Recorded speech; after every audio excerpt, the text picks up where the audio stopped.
Welcome. I'm John Burke, and over the last 30 years, I've studied over 1,000 near-death experience. When people clinically die, they're resuscitated, but they have something to say about the life to come. And it's not a small number of people. The Gallup poll found 1 out of 25 Americans. We're talking millions of people have had these experiences.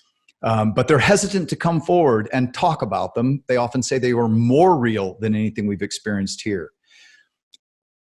But interestingly, not all of them are good. One study done of several thousand near-death experiences found that 23% of the people who did come forward reported hellish experiences. Even cardiologist, Dutch cardiologist, Dr. Pim van Lommel, who has studied this, says this: to their horror, they sometimes find themselves pulled into a deep, profound darkness. The NDE ends in a scary atmosphere. Such a terrifying NDE usually produces long-lasting emotional trauma. The exact number of people who experience such a frightening NDE is unknown because they often keep quiet out of shame and guilt. Well, today I have three men that I'm interviewing who did not keep quiet. They had hellish NDEs, but they are better people, actually, they would say, because of them. And I think we can learn something from these three men and the way their lives have changed. So today I have with me Howard Storm, who is a former college professor. Howard, you there? Hello. Good to be with you. Thanks so much for being with us. And then also Paul Ojeda is here. He's a business owner. Paul, you around? I am. Good to be here with you, John Burke. God bless you. And finally, Kyle Hubbard was a college student at the time that this happened to him. Kyle, thanks for joining us. Thank you, John. I'm excited to be with you guys. Okay, so some people have heard maybe parts or bits of your stories, but some may be joining us just first time on this video. So I wanted to give you each a chance to kind of give a version of where you were at and what happened on the day that you had this clinical death. Why don't we start with you, Paul? Yes. So my story begins in 1997. I had died from a cocaine overdose. They put me in an ambulance. I was on the way to the hospital. When I died, I always tell people I didn't see a bright light. I saw a black tunnel, and it felt like somebody dropped me in an outer darkness. As I literally started free falling into this outer darkness and racing down this tunnel, if you would, it seemed like a bottomless pit, and it was going forever. I realized that I was dead, and I had left this earth, and I knew that I was in eternity. I don't know how to explain it, but I knew that the place where I was I had left this earth. And so for whatever reason, I also knew that I was going to hell. I mean, the very first thought that came to me is, Paul, you're going to hell. And so as I was racing to hell, I remember that the first thing I thought was, that something went wrong. I shouldn't be going this way because I'm a good person. And so I started thinking, God, I never killed anybody. I didn't rob a bank. I'm not a bad guy. And immediately it started going faster. And as it went down faster, I remember that I cried out with desperation to the Lord. And I said, God, help. I just remember saying, God, help. And I wasn't a religious person. I didn't go to church. I just knew I needed to call out to God. And at that very moment, the Spirit of the Lord comes right next to me. And he asked me a question I'll never forget. He's like, Paul, what did you do with the life I've given to you? And before I could answer, John Burke, my whole life flashes right before me. Everything I did is secret and open, good and bad. And so that's how I knew that was God. And I remember telling the Lord I was just so saddened with the life that I had saw. And so I told God, I said, if you give me one more chance, I'll come back and I'll tell the world about your mercy, your grace, your love, and who you are. And to me, that was really, really important right there. Hell became real.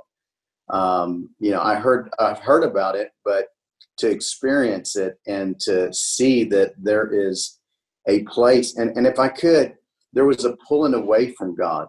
it felt like I was being pulled away from the light, if you would, from his presence. It was like I was going to an outer darkness. And so I think to me, that was the most scariest part, that I was being pulled away from God and his presence. And so when he gave me a second chance and I woke up in the hospital and I had the IVs, and I looked and I told Lillian, because Lillian grew up in the church, that's my wife. I told her, I said, I found that Jesus you've been telling me about, and from this day forward, we're going to serve him. Wow. Well, I got lots of questions to ask, but I'll let each of you go first, and then I'll dive in and poke and prod. Kyle, tell us what happened the day you died. Awesome. So it was December 15th, 2012. I was 23 years of age. I had spent the last few years in active alcohol addiction, where I would drink just from morning till evening. So this put me in a hospital, and I was actually in the middle of a withdrawal, a medical detox, where they hook you up to anti-anxiety medication, things that basically keep your nervous system from going haywire. When you take away this substance, your nervous system can go haywire, and you can be susceptible to heart attacks, strokes, seizures, you name it. And a lot of people with alcohol addiction actually die with the withdrawal. And so I was in this kind of life and death struggle in the Baylor Scott and White Hospital in Lakeway, Texas, just outside of Austin. And the second night I was there, most of the details were very hazy throughout the 3, 4, 5 days I was there. But the second night I was there, all of these details that I'm about to share were just burned into my heart, burned into my memory. It was so real. It was more real than a lot of actual life that I live now. And so it was just heightened reality is how I can explain it. So that's why I'm able to remember these details so quickly and just so readily. And so, yeah, it was the second I was there, December 15th, 2012. It was the middle of the night, like 2 or 3 or 4 a.m. I don't know the exact time. But I felt my heart racing the fastest I've ever felt it race before. I'm an athletic guy. I was an athletic guy before the alcohol, athletic guy now. And so I know what it's like to have a heart that's racing after a sprint, but this was like double. If I could put beats per minute, I don't know what it was, but it was super fast. And so I realized that my heart was like kind of giving its last hurrah. That was my understanding. And then the next thing that I realized is that my heart was now beating the slowest it's ever beat before. So it just time completely slowed down, and it was kind of measured with even my heartbeat. And so I'm waiting for the beats of my heart, and it's like my heart was beating like once every 10 seconds. And I realized, okay, my heart is now giving up. It's giving its last hurrah. Now it's giving up. And I'm waiting for the next beat of my heart. And all of a sudden my vision goes black. It was a dark hospital room. My vision instantly goes black. And I'm waiting for the next beat of my heart, and I don't feel it. I'm just waiting and waiting. And so instantly the reality of my plight comes true to me, that I have died. And my understanding at that point, I was completely atheist, completely away from God, didn't believe there was life after death. My understanding is that this is the end, that nothing happens after this. So I'm thinking to myself, why am I still conscious? Why am I still thinking if I've died? And in that moment, the reality of heaven, the reality of hell, the reality of an afterlife, the reality of God, the devil, the Bible, everything became instantly, tangibly real to me. God was real, the devil was real, heaven was real, hell was real. But I knew with how I lived my life that there was no way a perfect, holy, righteous God would accept me. So I knew, just like Paul, I knew I was going to hell, and I was going to a real place of torment. And so the next level that I experienced, John, was really scary. And it was after the level of darkness of vision that my vision went out.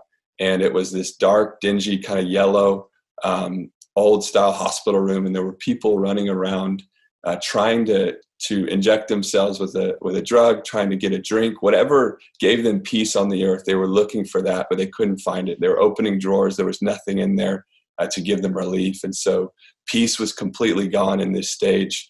And people were scrambling for anything just to give them some relief. And I was right there with them, looking for a drink, looking for something, but there was nothing to be had. There was no relief in that stage. And then The next level that I went down to, this is how I experienced it, because it was like scenes from a movie. The next level. Kyle, were you also dropping like Paul was saying, or is Yeah, this like there was a descending. So like from this, my vision went black, and then I descended to this kind of dingy old hospital type of like setting where people are running around looking for things to give them relief. And then I dropped to this third level now, which is the details are very intense, but basically there was this grandmother figure who was sitting in front of me.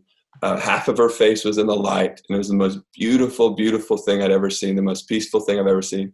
The other half of her face was in the dark, and that was the most grotesque, evil, like flesh-eaten scene I've ever seen. And so I realized when she turned that she was actually not good. I thought she was good. I thought she was there to help me at first, but when she turned, I realized that she was actually there to hurt me. And in that third level, I mean, I'm sorry, I have to interrupt because I'm sure people are just thinking this is like TV. I mean, are you sure? Why would that be? Why would you see something like that? I have no clue, but it was the most real thing. I can see her image in my face today, and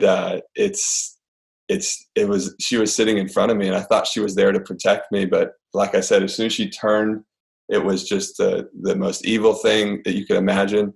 And in another room, there were sounds of basically evil people that were asking if they could kill me. They said, "Can we kill him now? Can we kill him now? Can we kill him now?" And she kept saying, "Not yet, not yet, not yet." And but you were dead. Why were they? Yeah. What does that mean?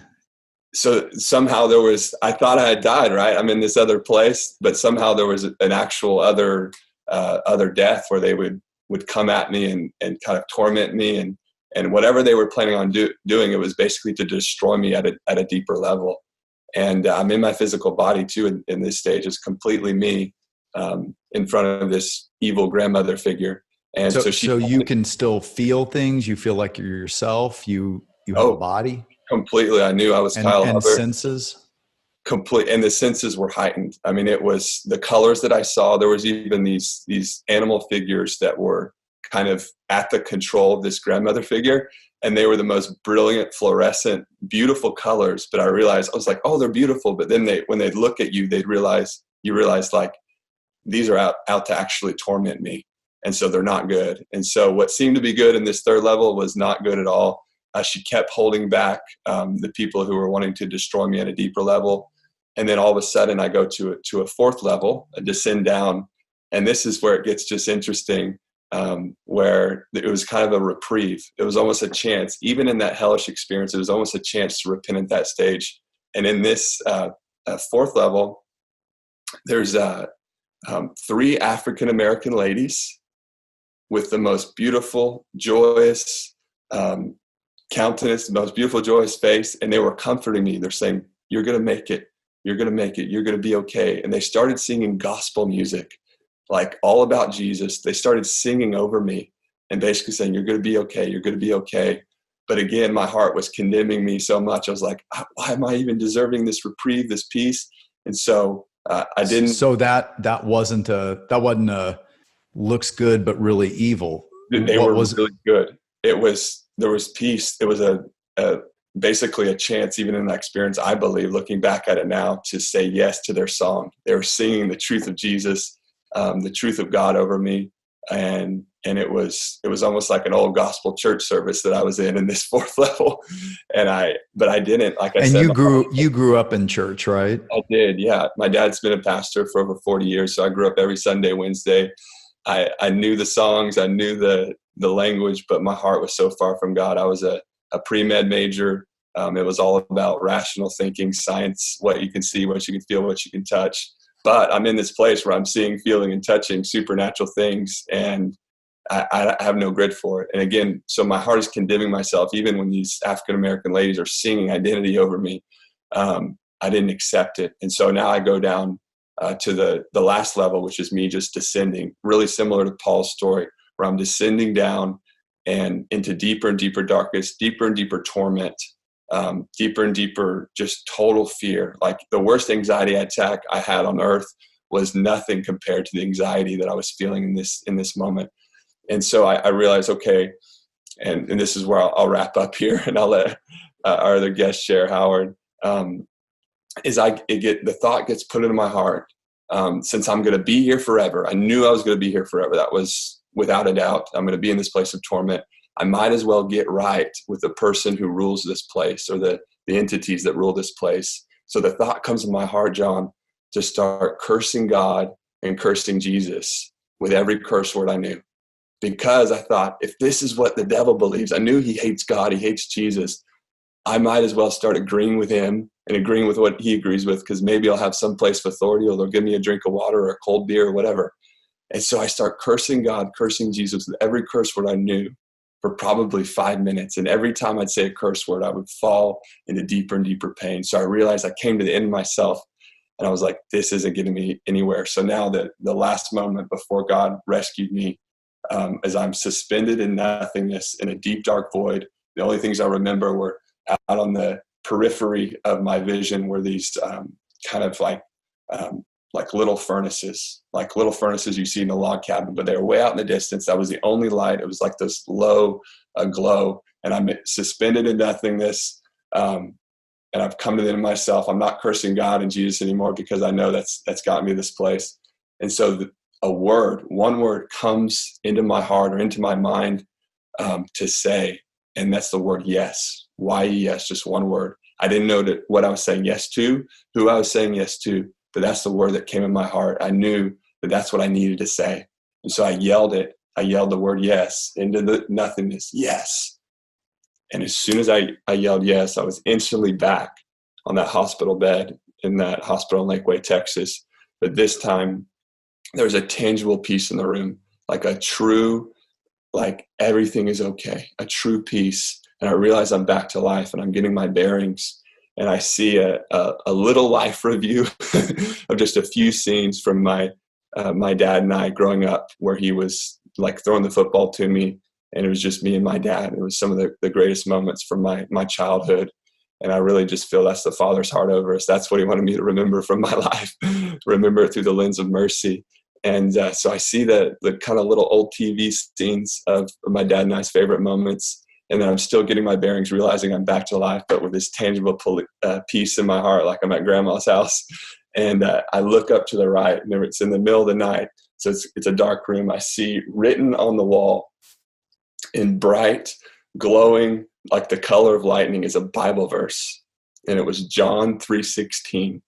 It wasn't the actual verse written out word by word, but it was just the scripture address. And God probably knew that was the only verse I remembered from being away from him for so long. We had to memorize that every vacation Bible school and everything. So I knew that it wasn't just some mysterious thing that brought me back. The thing, or the person, the God I said yes to, was the God of John 3:16, which is, it's Jesus. God sent Jesus because he loved me, so that I wouldn't have to stay dead, but I would have everlasting life if I believed in him. So I was like, oh my goodness, Jesus is real, God is real. And that peace just carried with me the next day. And then we can talk about the other stuff. But yeah, the peace was so real. It was heaven on earth, even though that was the experience just before. It was night and day as soon as I said yes to the God of John 3:16. Wow. Well, I'm not saying this. I hope it's not offensive, but people probably would go, okay, that just feels ridiculous. That's got to be, you got to be making this stuff up. I mean, this is like, you've seen too many horror movies. Right. And I would say it too, except I've talked to so many of you who've said the same thing or very similar stories. Howard, tell us about yours, because at the time of yours, you were a tenured college professor. One of the things that convinced me is I look at some of you guys and I'm like, what in the world would make you want to make something like this up? You had nothing to gain whatsoever. And when you came back, it hurt your career, right? But tell us what happened. My experience happened June 1st, 1985. And when I was a teenager, I got very disillusioned with the church and religion and all that, and became an atheist. I started studying philosophy. And when I went to college, I got really into existentialism. All of my friends at the university were atheists, and we used to mock Christianity specifically, not other religions, just Christianity. And I used to try and dissuade my students who exhibited any kind of religious sentiment that was childish, and it was the same as believing in fairy tales, something I'm not very proud of now, but that's who I was, thinking that I was going to dissuade them from the ridiculous myths. And June 1st, 1985, I was leading a group of students around Europe on a 3-week art tour, and we were on the next to the last day. And at 11 o'clock in the morning, I had a perforation of the small stomach. My wife called the desk at the hotel, and they called a doctor, and he came and knew immediately what was wrong. As I had perforated, which means a hole in my small stomach. Said that I would die if I didn't have an operation immediately, and called an ambulance, and they took me to the public city hospital of Paris, and was taken to emergency, seen by 2 doctors, said the same thing as the doctor came to the hotel, that I had to have surgery right now, within the hour. So they sent me to the surgical hospital, and unbeknownst to me, because it was a Saturday, there was no surgeon available to do anything for me. So I was actually never admitted by any doctor into that hospital. So every doctor I've talked to said that my life expectancy was only a few hours. And I've talked to a lot of doctors about this. I was never given any drugs. I wasn't given a top sheet or a pillow, nothing. I was just laid on a bed waiting for a doctor to take me on as a patient. This started at 11 o'clock in the morning. 8:30 that night, a nurse came in and said they were unable to get a doctor, and they would try and get one the next day. For hours, this pain, which had knocked me to the floor with the most acute, horrible pain I've ever experienced in my life, got bigger and worse. Instead of being just a place in the middle of my abdomen, now it was my entire torso. It was impossible to breathe anymore. And I was, because I was an atheist, I was terrified of dying, because I knew that, just end of the movie, the end, nothing else.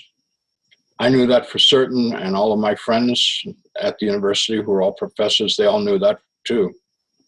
And I said goodbye to my wife and told her to tell my kids that I loved them and all this stuff. And it's very tearful, painful saying goodbye. And I went unconscious. I awoke and I felt wonderful. I was so happy, no more pain, and my senses were all heightened. My sight, my hearing, my smell, my touch, everything much greater than it had ever been. And I tried to get my wife to acknowledge me. She, from my point of view, acted like I wasn't there. I had a roommate in the room, a 68-year-old Frenchman, and he wouldn't acknowledge me. And I also noticed that there was this piece of meat in the bed that I had been in that had a very disturbing resemblance to me, but it couldn't be me.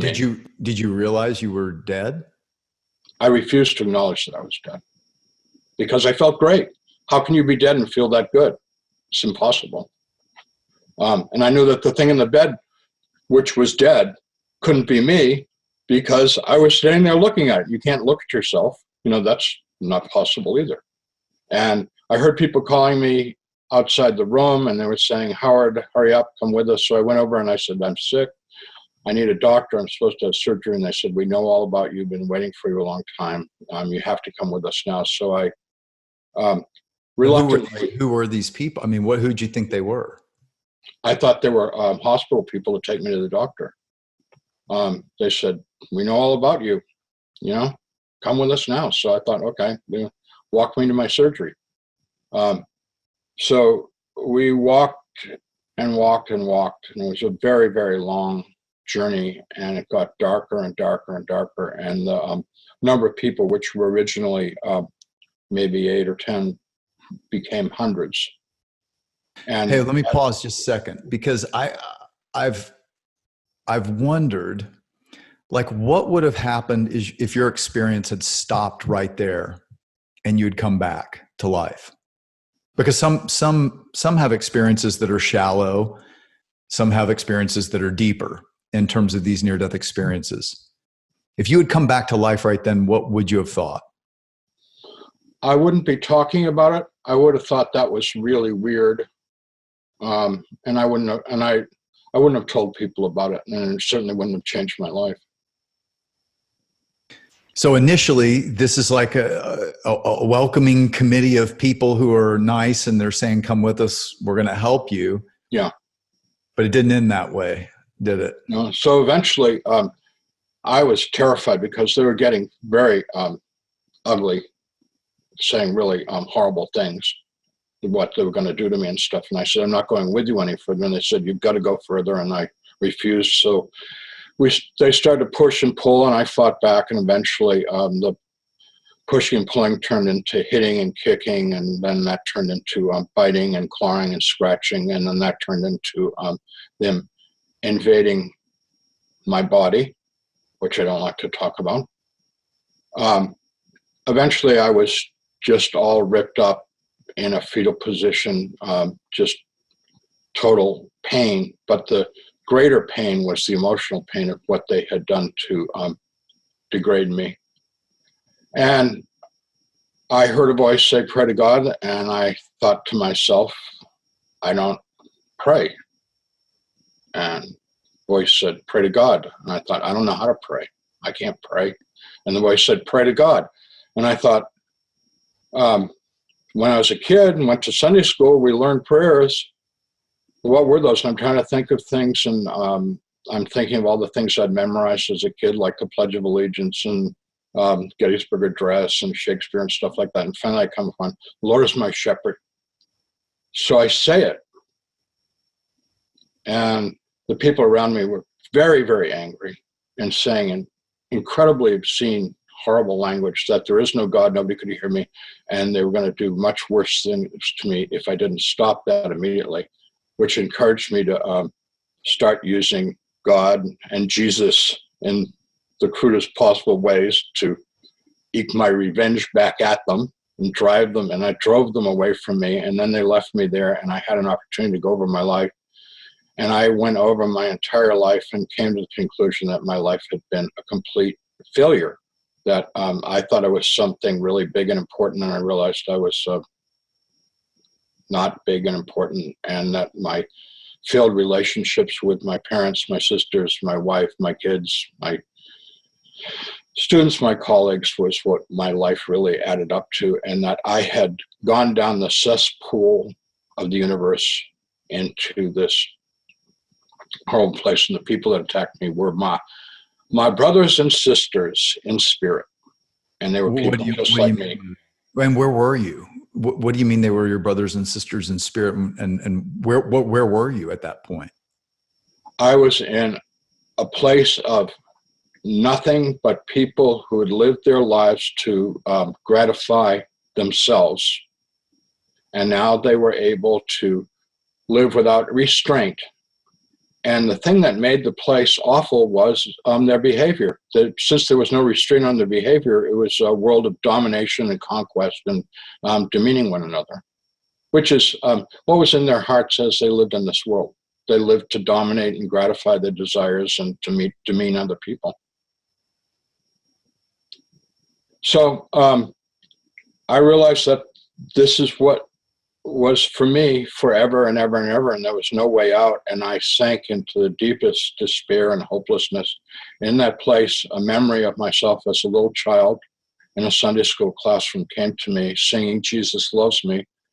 And it was very vivid, and more important with the words was I felt what I had felt as a little child, that there was this great guy, this Superman kind of figure named Jesus, who I used to pray to, and he used to get me out of jams and chase the nightmares away and things like that. And I thought I'd take a chance on him, because my memory of believing in him was so vivid as a child. And so I called out to him, and when I did, a tiny light appeared in the darkness, and it became very bright, and out of this lightness came his hands and arms, and he reached down and touched me. And when he did, all of the gore that I could see for the first time in the light that he had disappeared, and he filled me with his love, and his hands picked me up, and he put his arms around me and held me very tight against his chest, and I wept into his chest, and he took me out of that place. And as we were going towards heaven, I felt really bad about my life, and I thought I've made a terrible mistake. I don't belong here. And he spoke to me for the first time, and he said, "We don't make mistakes. You do belong here." And I said, "How'd you know that I didn't say that? I thought that." And he said, "I know everything you've ever thought." And just for the sake of brevity, he then called over a group of angels, and they gave me a life review, and we went over my life in very great detail and what I came to, which was awful experience for me, and the life review. And at the conclusion of it, I realized that I was here to love people, to be compassionate, to love God and love one another. And I had utterly failed. And when that was done, Jesus said, "Do you have any questions?" And I said, "I have a million questions." And he said, "Ask whatever you want." And so I asked everything I could think of to ask at that time. And he answered everything clearly, patiently. And we went places and we saw things past, present, and future. A lot of my questions were personal. And at the conclusion of it, I said, "Now I want to go to heaven." And he said, "No, you got to go back to earth and do this the way you were created to do it in the first place, to live a life the way God created you to live a life," which is very clear, which was to love, to be a loving, kind person, loving God, loving my fellow man. And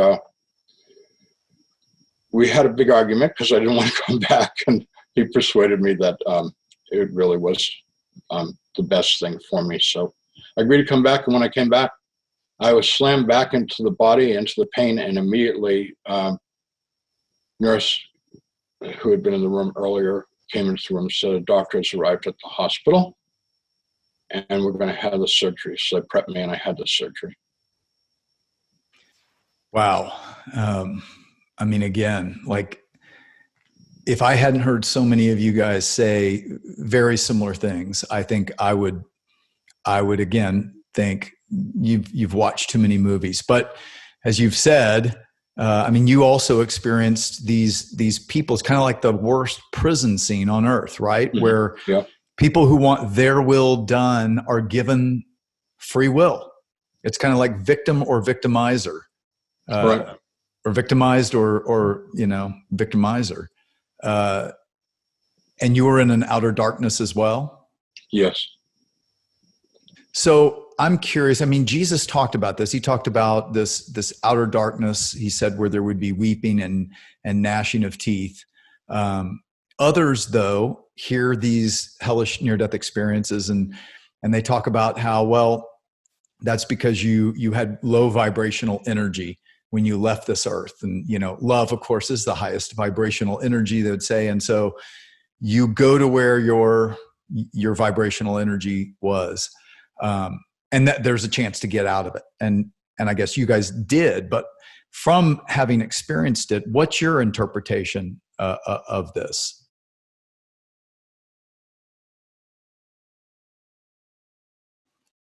Someone's got to go.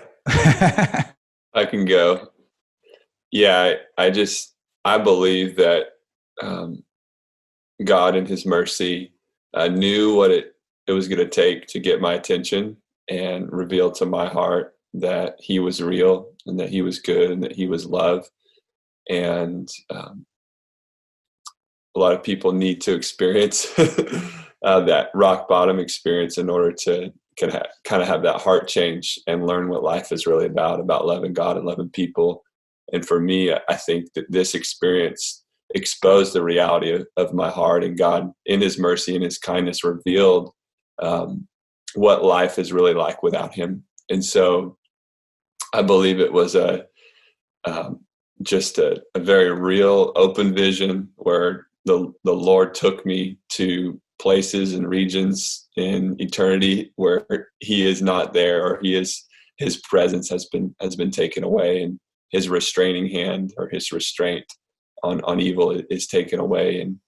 And yeah, so God in his mercy, I believe, revealed this experience to me to give me that kind of rock bottom experience, to where the only option I had was to say yes to him. And even without knowing that I was saying yes to him revealing it to me that it was him, it was Jesus who I was saying yes to. And I believe ultimately it was a direct answer to my dad's prayer, my dad who's a pastor, that God would use the least severe means necessary to get the greatest amount of heart response from me as his child, and ultimately God's child.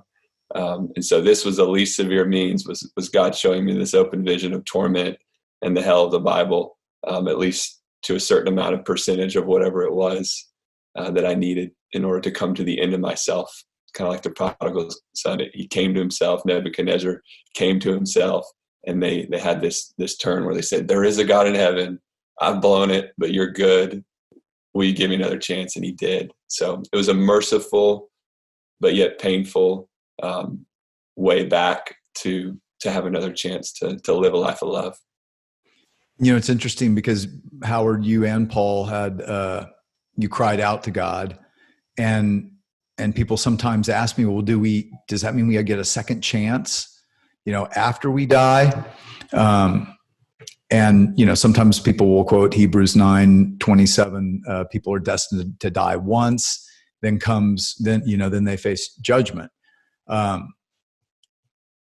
But it's interesting because, kind of like Kyle was saying, I mean, Howard, you told me you were fighting even in that outer darkness with those people, kind of still your pride of, am I really going to pray to God? Is that right? Yes. The problem with the theory that you mentioned at the beginning of this was, we are not the masters of our own creation. We didn't create ourselves. There is a creator. We're not the source of our being. And our life is to live in relationship with the source of our being, also known as the supreme being, who is the master of the universe, who is the Lord of Lords, sometimes known as God, many names. But our life is to be in relationship with that. It's a collaborative experience that we're having here. And the cool thing is that when you begin to realize that, you can actually experience God in your life. In Christianity, we call it through the power of the Holy Spirit, which is living within us, and work with God to live a life that God created us to live in the first place. Or we can reject that spirit, we can reject that voice, we can reject the creator, and think that we are the masters of our own fate and the masters of the universe, and we can do whatever we want to do, including, go to hell, get out of hell, do whatever we want to do. I believe that these experiences are a gift from God, even the negative ones, and God gives these gifts according to God's incredible knowledge of what people need at the time. And I'm thankful for the gift that I was given, although I wouldn't wish it upon anyone. And I've been leading my life trying to get people to consider having a relationship with God. And you said that one of the things you realized, you realized that there was a journey away from God that was a long journey, or a journey toward God on the other side. Talk about that a little bit. I don't believe that there's anything in between those two choices. We're either moving towards God or we're moving away from God. Lots of people think that they can be indifferent to God, and that's okay. Indifference, there's another word for indifference. It's called apathy. And I believe that apathy is really an ultimate form of hate, of contempt. When we don't care, when we have no passion, no compassion for somebody, it doesn't matter whether they live or die. To say, well, I don't know if there's a God, that apathy towards God is a form of hatred. People that are really angry at God actually have more love of God than people that are indifferent to God, frankly.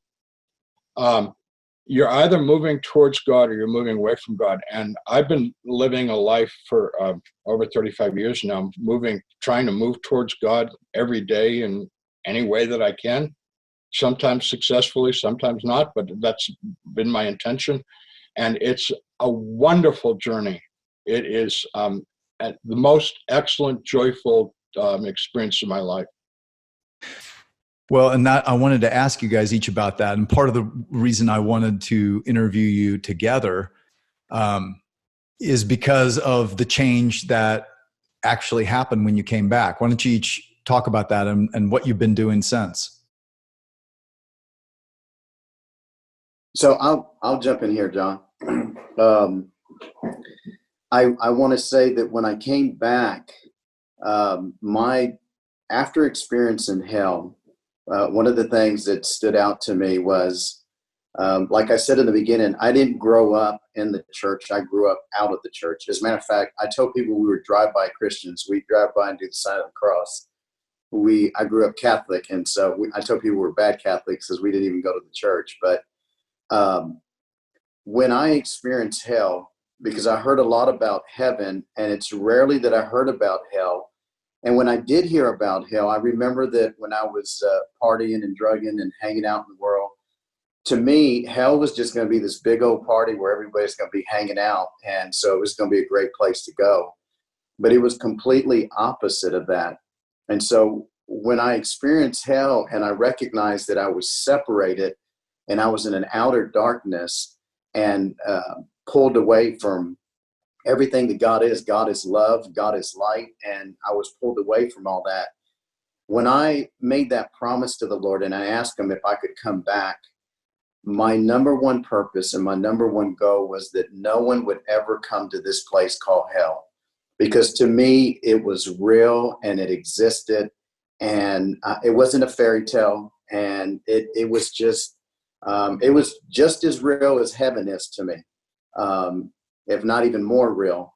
And so my goal was to come back and tell the world that Jesus loved them, that he died on that cross, that he rose on the third day, and he sits at the right hand of the Father. He redeemed us. He made a way for us to come back. And so when I came back, I'm a master plumber, and I would go to people's houses plumbing all day long. And so everywhere I went and God gave me an opportunity, I would share the gospel and share the love of Christ and tell people. I never said on my way back to, hey, I want to be a pastor or I want to pastor a church. That was never my goal. My goal has always been, even to this day, that if I could just pull one soul out from the flames of hell and bring them back to the light. I mean, that's all my goal was. And so in 2004, we were living in Houston, Texas. I had a thriving plumbing company, and we were doing great, and everything was fine. And at that time, we were going to a nice big church in leadership. We would have a home group. We had anywhere from 45 to 75 people coming, and they were drug dealers. They were from the cabaret. They were dancers. They were just all kinds of sinners and people that were lost. And so we just reached back out to those people that we knew and where we had come from. And so in 2004, the Lord told me, he says, Paul, do you love me? And I said, I love you. And he said, well, if you love me, I want you to give up all this, your business, your money, your house, everything. And I want you to move to Austin. I want you to start all over from scratch and open a church called Austin Powerhouse. And 2004, my wife and I, we did that. We came to Austin, Texas. We opened a church. And, quite honestly, I was just doing the very thing the promise that I kept or I made when I was pulled out of hell. And from that day forward, I have always had open arms for the sinner. My heart bleeds and I'm the one that leaves the 99 and goes for that one. I don't think anybody's too lost for God to find them. And, Hebrews 9:27 says it's an appointed time for every man to die, and then comes judgment. When I came back and I started reading scripture and I read that, I was like, well, I mean, if I died, how did I come back? But I realized that I was on my way to the place. And on the way, God gave me an opportunity to repent. And when I repented wholeheartedly and sincerely before the Lord, God gave me another chance. And so I just feel like if you're breathing, even in your last breath, even after you die, God's mercy is so rich and so great. And so I just feel like that's why we can never give up on anybody. And this part of this hell segment, I feel like right now you're talking to Shadrach, Meshach, and Abednego. All three of us went through the fire, and we made it out because Jesus showed up in that flames. So thank you for allowing us to share. I will say this, after my experience, I was hesitant to open my mouth, and I was kind of like, I had never read the Bible, so I didn't know there was an outer darkness. I didn't know there was a bottomless pit. All I ever heard people talk about was heaven and a bright light, but I never heard anybody talk about hell. And so as I began to research and look, and I heard other people talk about that outer darkness and being cast out, I realized what I had experienced was real, and the other people confirmed the very same thing because they had experienced the same thing as well. So today we have a beautiful church in Austin, Texas, and God has blessed us. We've seen many people get delivered from drugs, alcohol, all kinds of stuff. Many people have come to Jesus and given their life to the Lord. And so I'm happy that I didn't go to heaven. Maybe I wouldn't have been as passionate as I am. Maybe that's what the Lord knew, that's what I needed, was a hellish experience, so that I would be very compassionate for the lost. And that Lily and I, my wife Lillian, goes into the cabarets and ministers to women, and there we've helped drug addicts. For my job, my company, I've hired people that one of my best employees has 7 years of sobriety, has not drank, and came out of prison and has turned his life around. Today he's married, he has his children, and so we've just seen God do great things through that. So I'm grateful to the experience. I wasn't grateful at the moment. It scared the hell out of me, literally. Yeah. Literally. But I'm so grateful for the experience. It's what's kept me for the last 23 years chasing the love and passion of Jesus Christ. Well, and that was one of the things that I wanted to have all three of you, because Howard, you came back as well, having experienced, and you told me Jesus came into that outer darkness, brighter than the sun, and these arms take you out. He sends you back, but you're a tenured college professor, and yet you made a radical life change. Why? As soon as I was able, I was very, very ill and in the hospital for many months. And I came back to the United States sick, and it took me a long time to recover. As soon as I was barely ambulatory, I went to a church, and I was like, yeah, these people are looking for what I'm looking for, a relationship with Jesus, And some of the people there had a real relationship with Jesus, and I wanted more. And so went back to university when I got well enough, and I loved being a professor, but I felt that I needed to help build up the church. And so I started going to seminary, and I loved seminary, went for 3 years and got my Master's of Divinity, and became an ordained pastor and served churches for 30 years. The same thing that Paul said, I don't want anybody to go to hell. Even people that hate me and mock me and want nothing to do with me. But even more importantly than that, I want to know Jesus today. I'm not selling fire insurance, okay? I'm not interested in that. I want people to know Jesus today, because life is so much better when you have a relationship with Jesus and God. You can't even begin to, I can't compare before and after, knowing the love of God. I think it's important too. Your experience of Jesus, talk about that, because he rescues you out of this darkness. But what did you experience in his presence?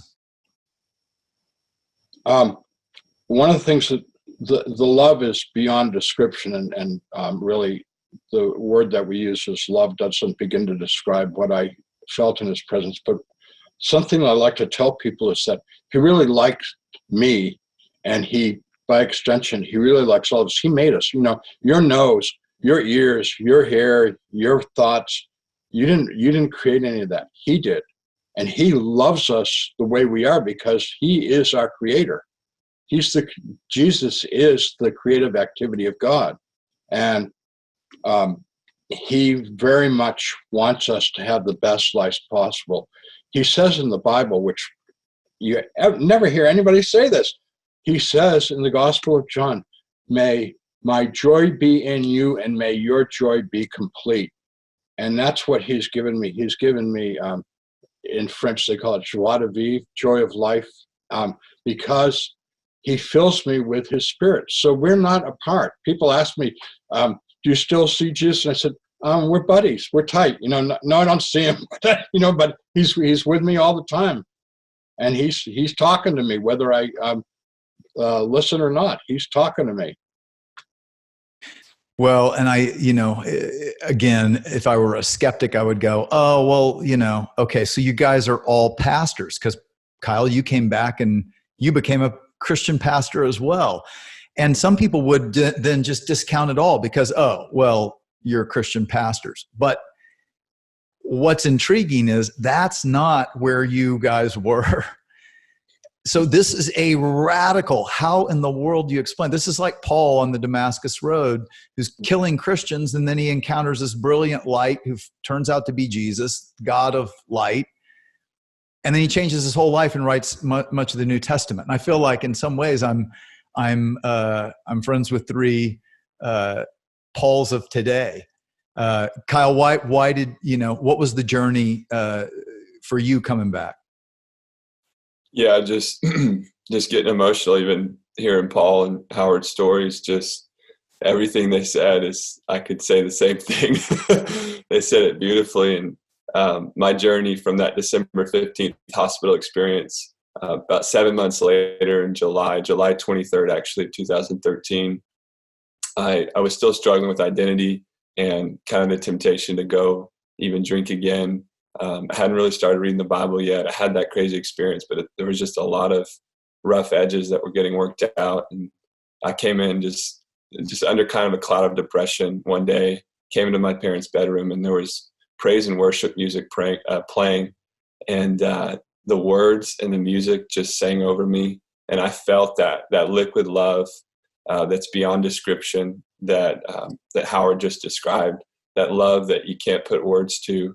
It just filled me. And I knew that the Lord Jesus was in that room. I didn't see him, but his presence was so close, it was so tangible, that experience, just the feeling of his liquid love just running through me, completely delivered me from that addiction from that day forward. And every day since, it's been that journey towards him through the power of the Holy Spirit, through yielding to him, through saying yes to him every day, just growing in that relationship. And ultimately, that's what I live for. I live for the moments where it's just me and Jesus. I'm in his word, I'm praying, I'm worshiping.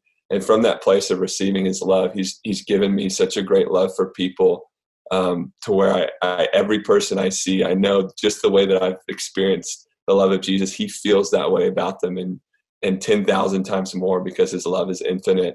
And so the Lord has done just amazing things over the last 7-8 years since he's delivered me and given me purpose. And so my biggest kind of mission field right now is the youth, the young people. I weep over the youth in prayer, and when I get to speak to them and just share the Bible, my heart comes alive, and I see that God is using me to deliver the truth of the Bible. For me, it's all about the Bible. first and foremost, because that's the absolute truth. And so he's given me entrance to have 3 Bible studies a week with young people and just teach them faithfully the Bible and watch God work through that. So I really want to see the next generation fall in love with Jesus first and foremost. And then when I know they do that, they're going to fall in love with their fellow man, and just vectors of change. I can just see it going through these young people. And so that's my biggest prayer every day, is that the Lord would use me to lay down my life, pour out my life, kind of like Paul talked about, pouring his life like a drink offering. At the end of each day, could put my head on the pillow knowing that I loved him, I love people, that my life is successful because of that love. And I'm just so thankful. And yeah.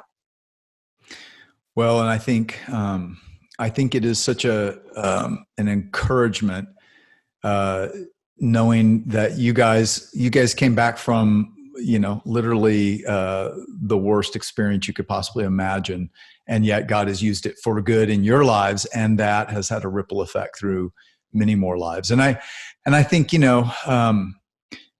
what happened that very first Easter, as Jesus is dying on a cross, one guy mocks him and demands that he do his will and get them all down off the cross. And the other guy just says, "Hey, I deserve this. Jesus, when you come in your kingdom, will you remember me?" And Jesus said, "You'll be with me today." And you guys are evidence of that mercy, that love that God has, that what Jesus did was pay the price of justice, so that literally the last second in the worst place, anyone can call out to him and know that we're right with him for eternity. Well, I just want to thank you guys so much for taking the time. I could talk to you forever, because I know that there's so much more to talk about, but thank you for just the way you love people so well and are such a good, really representation of the God of light and love that you experienced. Thanks.